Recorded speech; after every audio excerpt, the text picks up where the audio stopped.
विद्यार्थ्यांना पूर्वज्ञान विद्यार्थ्यांना त्या पाठाविषयी असं अशा प्रकारची प्रस्तावना तुम्हाला करायची आहे. आणि त्या प्रस्तावनेमध्ये असं काही नाही की तुम्ही प्रश्न विचारूनच प्रस्तावना करू शकता, स्वतः सांगूनही शेवटी एखादा प्रश्न विचारून तुम्ही आकर्षक प्रस्तावना करू शकता. शैक्षणिक साहित्य दाखवून त्यावर सुद्धा आपण 3 किंवा 5 प्रश्न विचारून प्रस्तावना करू शकतो. त्यामध्ये प्रस्तावनेचं महत्त्व काय तर पूर्वज्ञान जागृती, विद्यार्थ्यांच्या पूर्वज्ञानाची आठवण करून देणे, विद्यार्थ्यांचं पूर्वज्ञान जागृत करणे हे सुद्धा याचं या पायरीचं काय असते महत्त्व असते. त्यामध्ये अध्यापनाचे मुद्दे आपण पाहतो.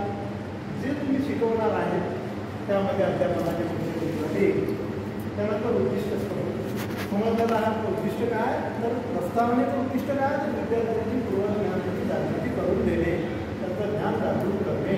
त्यानंतर शिक्षक काय करते पूर्वज्ञान जागृतीसाठी विद्यार्थ्यांना प्रश्न विचारा, कथा लिहा, कथेवर सगळ्या शेवटी प्रश्न विचारा, एखादं शैक्षणिक साहित्य दाखवा, त्यानंतर शेवटचा प्रश्न विचारा आणि त्यानंतर तुम्ही त्यांच्याचकडून त्या शेवटच्या प्रश्नाद्वारे विद्यार्थ्यांकडून संबंधित पाठाचं नाव जसं नवयुग त्यानंतर बालिका हा आपला संस्कृत इयत्ता 9वीतील पाठ आहे. तर मग शेवटचा प्रश्न कसा विचारायचा, शेवटचा प्रश्न विचारायचा त्या प्रश्नामध्ये पाठाचं नाव आलं पाहिजे. म्हणून आपण शेवटचा प्रश्न विचारला की सांगा बरं की भारतामध्ये पूर्ण महाराष्ट्रामध्ये ज्या कोणी समाजसुधारक आहे त्यांनी स्त्रियांबद्दल कार्य केले ती नावं सांगायची. मग सांगेल सावित्रीबाई, महात्मा फुले आणि वेगळं महर्षी कर्वे अशी वेगवेगळी समाजसुधारक सांगेल. तर म्हणूनच म्हणायचं आहे की म्हणूनच आज आपण काय करणार आहे नवयुग जनता बालिका हा पाठ अभ्यासणार आहोत. तर असं कुठं म्हणावं लागेल त्यालाच काय म्हणतात म्हणजे हेतुकथन. आपण जो पाठ शिकवणार आहे त्यामागचा हेतू कथन करणे म्हणजेच हेतुकथन. तर विद्यार्थ्यांकडून सगळ्यात शेवटच्या पाठाचा शेवटच्या प्रश्नांसमोर विद्यार्थ्यांच्याकडून हेतुकथन स्पष्ट करून घेणे म्हणजेच हेतुकथन झालेलं आहे. आता हेतुकथनाचं उद्दिष्ट काय पूर्वज्ञानाची तंत्रज्ञानाच्या जे विद्यार्थ्यांना पूर्वज्ञान होतं जे प्रस्तावनेवर माहीत होतं पाठाविषयी थोडक्यात ज्ञान होतं विद्यार्थ्यांना की बालिकांविषयी समाजसुधारकेविषयी विद्यार्थ्यांना माहिती होती. तर अशाच प्रकारचं पूर्वज्ञानाची प्राप्त ज्ञानाची आता विद्यार्थ्यांना काय केलं प्रश्नाद्वारे कथेद्वारे शिक्षकांनी काय केलं विद्यार्थ्यांना जे प्राप्त पूर्वज्ञान होतं ते पूर्वज्ञान आणि आता येणारं ज्ञान या ज्ञानाची सांगड घालून देणं यालाच हेतुकथन म्हटलं जाते. हे याचं उद्दिष्ट आहे. सगळ्यात शेवटचं कौशल्य याच्यामध्ये असतात की प्रोत्साहन वगैरे ते आपल्या वहीमध्ये सध्या नाही आहे पण तरी प्रोत्साहनपर शब्द म्हणजेच उपकौशल्य प्रोत्साहनपर शब्द विद्यार्थ्यांना घ्यावं लागत असते. प्रोत्साहन म्हणजे शाबास, खूपच छान, उत्तर दिलं विद्यार्थ्यांना खूपच छान अशा प्रकारचं शिक्षकांना तोंडून असे वाक्य विद्यार्थ्यांसाठी निघाले पाहिजे. त्याला उपकौशल्य किंवा आपण प्रोत्साहन म्हटलं पाहिजे. तर असं या वहीमध्ये हा नाही प्रत्येक पाठामध्ये उपकौशल्याचा अभ्यास आपण इथे करू शकतो किंवा राहणार आहे. तर शिक्षक ज्या वेळेस हे प्रश्न विचारत असतात त्यावेळेस शिक्षक त्यांना काय करते त्यांना प्रोत्साहन वगैरे देते ते उपकौशल्य. तर विद्यार्थी काय करतात त्यावेळेस शिक्षकांनी विचारलेल्या प्रश्नाचं अचूक उत्तर देतात. अचूक उत्तर देण्यात आलं म्हणजे काय झालं विद्यार्थ्यांनी अचूक उत्तर दिलं म्हणजे तो पाठ विद्यार्थ्यांना समजलेला आहे, संबंधित विषयाचं ज्ञान झालेलं आहे. हे आपल्याला विषय प्रतिपादन या तिसऱ्या आणि अतिशय महत्त्वाच्या पायरीमध्ये असते.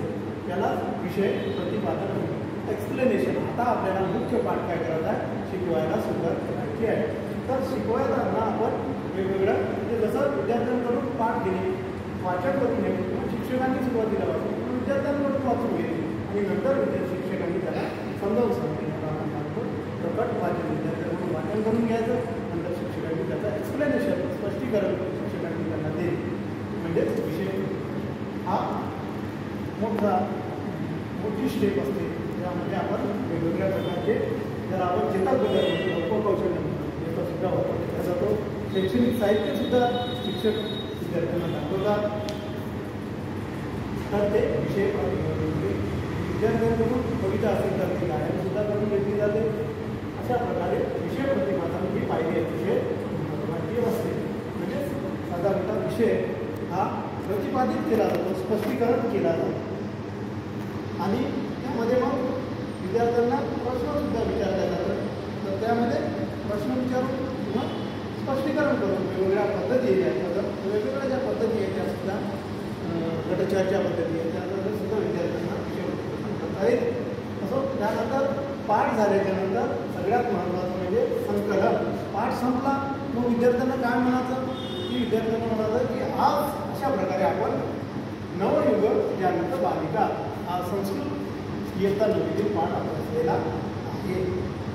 त्याला म्हटलं जाते संकलन. आता संकलित केलं आणि आता काय करायचं आहे की जो पाठ झालेला आहे तो विद्यार्थ्यांना समजला का नाही तर त्याची पुन्हा पडताळणी करायची आहे. आणि पुन्हा पडताळणी करण्यामध्येच मूल्यमापन विद्यार्थ्यांचं मूल्यमापन करण्यासाठी शिक्षक विद्यार्थ्यांना काय करतो प्रश्नाद्वारे करू शकतो. विद्यार्थ्यांना रिकाम्या जागा त्या बोर्डवर वगैरे रिकाम्या जागा देऊ शकतो. त्या रिकाम्या जागा देऊन विद्यार्थी जर अचूक उत्तर देत असेल तर समजून घ्यायचा आपला पाठ यशस्वी झाला. म्हणून विद्यार्थ्यांना प्रश्नाद्वारे 3 किंवा 5 प्रश्न विचारून विद्यार्थ्यांचं मूल्यमापन करावे. किंवा रिकाम्या जागा सुद्धा आपण वेगवेगळ्या पद्धतीने सुद्धा विद्यार्थ्यांचं मूल्यमापन आपण करू शकतो. आणि म्हणूनच याचं या फायलीचं मूल्यमापन फायलीचं अतिशय महत्त्वाचं उद्दिष्ट काय आहे की ज्ञानाचं ध्रुवीकरण करणे, विद्यार्थ्यांच्या ज्ञानामध्ये दृढता करणे, विद्यार्थ्यांचं ज्ञान वाढवणे आणि त्याचा पुन्हा पडताळणा करणे हे सुद्धा मूल्यमापन पद्धतीचं मूल्यमापन फायलीचं हे अतिशय महत्त्वाचं उद्दिष्ट आणि स्पष्टीकरण आहे. सगळ्यात शेवटी काय असतो हा पाठ आता आपण आज अभ्यासलेला आहे आणि विद्यार्थ्यांनी हे संकलनामध्ये झालं पण मूल्यमापनामध्ये सुद्धा पडताळणी केली. म्हणजे विद्यार्थ्यांना काय झालं प्रश्नाची विद्यार्थ्यांनी अचूक उत्तरे दिली. विद्यार्थ्यांनी अचूक उत्तरे दिली याचा अर्थ तुमचा पाठ यशस्वी झाला. मग बेल वाजली आपला काय करायला 5 मिनिट अगोदर म्हणजे 25 मिनिटांनी 5 मिनिट अगोदर शिक्षकांनी काय करायला पाहिजे की आपल्या फलकावर गृहपाठ लिहून द्यायचा. गृहपाठाची लँग्वेज भाषा कशी असावी की स्वयंमध्ये त्याचं उद्दिष्ट होतं की गृहपाठ विद्यार्थ्यांनी घडून लिहिलं म्हणजे काय होते विद्यार्थ्यांमध्ये प्रेरणा निर्माण होते. हे गृहपाठाचं वैशिष्ट्य असते. गृहपाठाची लँग्वेज कशी की घडून लिहून आणा, तुमच्या भाषेमध्ये आणा, अशा प्रकारची रचनासुद्धा त्यामध्ये आपल्याला करायची आहे. म्हणूनच सगळ्यात शेवटी हा गृहपाठ आहे. या गृहपाठावर काय दिलं कोणतेही एका कर्तृत्ववान स्त्रीच्या जीवनावर आधारित 10 ओळी तुमच्या शब्दात लिहून आणा आणि शेवटी प्रश्नार्थ चिन्ह लिहिणे आवश्यक आहे. साधारणतः ढवळ मनाने जो फलक लेखन आहे तो शिकवताना सगळ्यात शेवटी असा दिसेल.